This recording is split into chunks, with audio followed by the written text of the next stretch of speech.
So what is the Feast of the Sacred Heart? A lot can be said. Let me keep it simple. Jesus pulled his heart out of his chest, look at the screen, and he said, it's not like a Valentine's heart. It's got thorns around it. It's suffering. It looks like a suffering heart to me. It's showing a lot of love, but it's showing a lot of pain. And as he told St. Margaret Mary, he said, my greatest wound was indifferentism.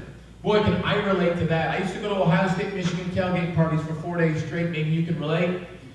I would come home to my small church in Ohio, because I was in the Air National Guard, and so I would come home once a month to stay with my parents.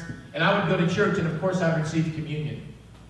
And knowing what I know now and knowing what you know, that's crazy.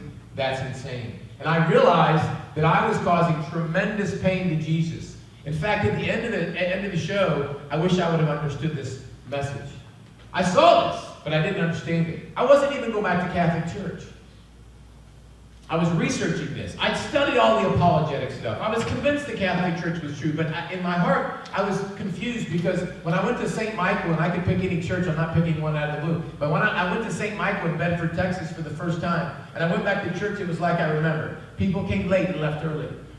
At Fellowship Church, they had 50 Bible studies and 100 home groups going on. They met you early. They wanted to pay your mortgage if you couldn't pay it. I mean, it was unbelievable.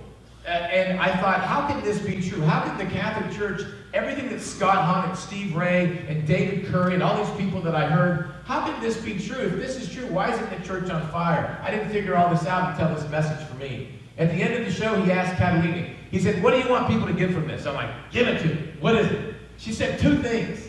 Now remember, he just witnessed this lady have a stigmata. He didn't know about feast days in the Catholic Church. And look at her message. She said, I want them to remember that we have a live Christ in the Holy Eucharist. What? What does that have to do with the stigmata? Everything, if you know about the Feast of Corpus Christi and the Feast of Sacred Heart. And then she said, please don't forget Jesus' suffering for all of us. This leads so perfectly into mystical phenomenon number 3.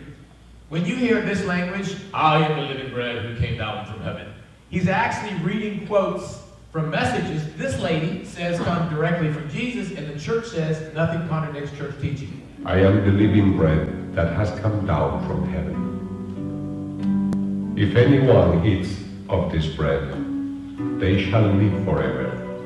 And the bread that I will give is my flesh, for the life of the world.